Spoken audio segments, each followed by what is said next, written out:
Hello, everyone, and welcome to another episode of the Truth About B2B Sales. I'm Henry Walton. I'm joined by my brother in business partner, Henry Walton. We share nuggets of wisdom about what works and what doesn't work in B2B sales in as short amount of time as possible. So today we're going to be talking about founders trying to get out of the sales process.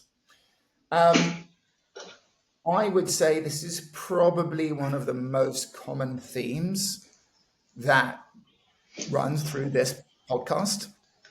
I think that's because our clients are all founders and 99% of them want to get out of the sales process as quickly as possible. Henry, talk me through, well, first of all, why does everyone want to, I think there's three things we should talk about today. And I was going to say, why do founders want to get out of the sales process too early? We can come back to that. But I'd like you to probably answer what needs to be in place for founders to get out of the sales process, and what does getting out look like? Can it be completely done, or does there need to be some type of involvement? And if you can kind of talk about kind of an ideal scenario, maybe a quick time frame, I think that would be really useful.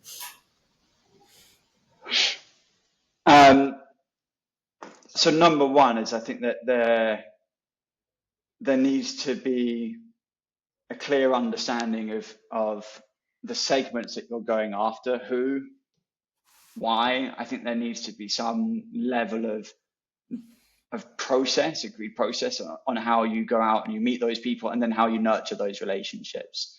And the key thing for this is obviously normally the founder has their network, but the person coming in to replace that, they've got to have an understanding of where they hunt, and then the means available to them to nurture those relationships. Because without that, I think they're always going to be slightly stuck, and they're always going to be pulled in different directions. 1 minute going to this conference, this segment, then over here, and then over here.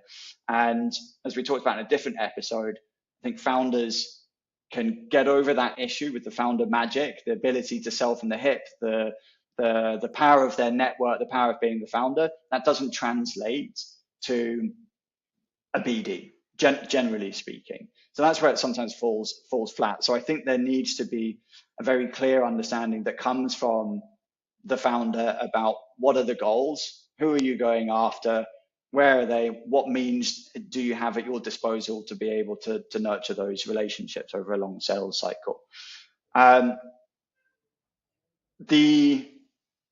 Just talking about what is the opposite of that, what I've seen is that if that isn't there, the sales rep is always being pulled in multiple directions. That leads to chaos. It leads to clarity. It often leads then to the sales rep not feeling like they are being energized, and they don't have any confidence about who they're selling to. And then for a salesperson, if that clarity isn't there and that energy isn't there, I think then often that leads to kind of high churn on sales reps within the first year. So they need clarity, and they need the support, from the founder about who they're going after and how. The second part then is actually who owns what in the process. So if you expect the founder just to stop selling, and then this new person is going to come in and do every single part of that as effectively the founder, that's often where it also falls down. So the clarity on who is looking after prospecting or data, who is looking after CRM, what is marketing actually doing, who is doing discovery, who's doing closing. So these two things combined, the lack of a coherent strategy and a lack of ownership, and the founder just passing everything over. In my experience, this is where it falls flat.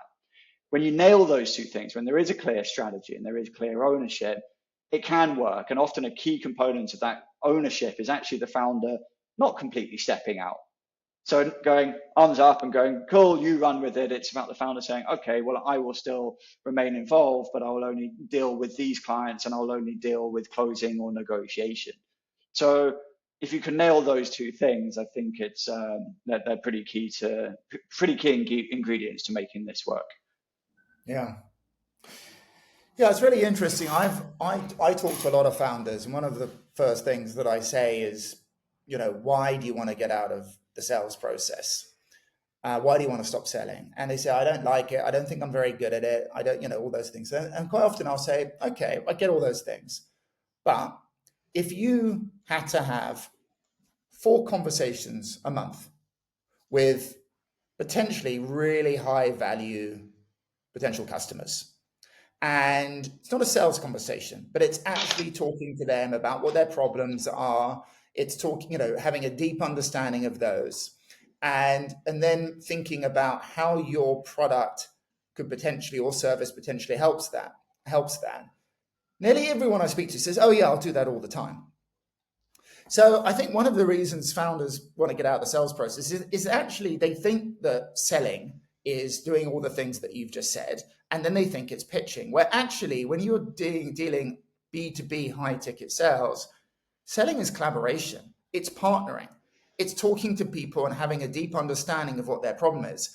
And most founders really enjoy that because it's not a sales conversation, it's a partnership conversation. And then on top of that, if you really believe in your product or your service, one of the most valuable things that you can do, I feel, is to talk to potential customers and find out if their problems really match your product and service. I mean, the value that you get to keep iterating what you're doing is incredible. And that's not something I would ever pass off to anyone else.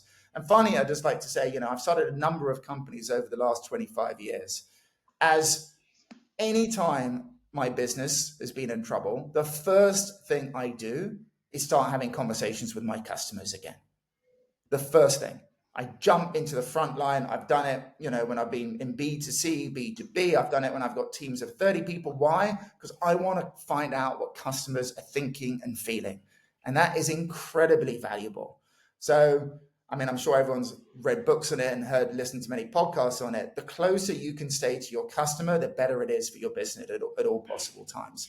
And that's what I personally love about selling, is that it allows you to remain very, very close to the customer. Just add in one other thing. Often why this happens is there's a big gap between your marketing strategy and your sales strategy. So the amount of times that I've seen, founders have kind of bloated sales teams is because marketing are generating, 50 leads a month, or they're calling them leads, but the company only closes 6 clients a year. So of course the founder doesn't want to do all that stuff because there's lots of unqualified leads coming in. It's the wrong people. It's different segments. So there's a need for someone, and this is why I talked about ownership. It's like your sales strategy needs to match your marketing strategy. If those two things aren't aligned, you're going to end up with a bloated team, and you need someone to go and filter through and have all those early stage conversations, which is a real pain. And the founder never does that. So the conversion rates for founders from leads to closed one, is super, super high. And then as companies start to look for growth, marketing starts doing all these other things that generates a lot of unqualified leads, which then means that you need a larger sales team. So I think it comes back again to the segment and who are you actually trying to go after and how are you going after them. And if that strategy is really good and it's really focused, then you don't run into these issues where then marketing starts doing something else. You have a lot of unqualified leads. There's a lot of kind of wasted money and time and effort spent on having the wrong conversations. Yeah, noise. I think, one of the most dangerous things about growth strategies is creating noise and thinking that is a good way to grow. We live in this world that just volume seems to indicate success, when actually quite often it doesn't, and can cause absolute chaos, and kind of, far better off having 10 really high quality leads a month than 80 or 90 mid qualified. But yet we always seem to be going for those vanity metrics of more must be better. If we have more leads, it must be better. Great. Thanks, Henry. Chat again next week. See ya.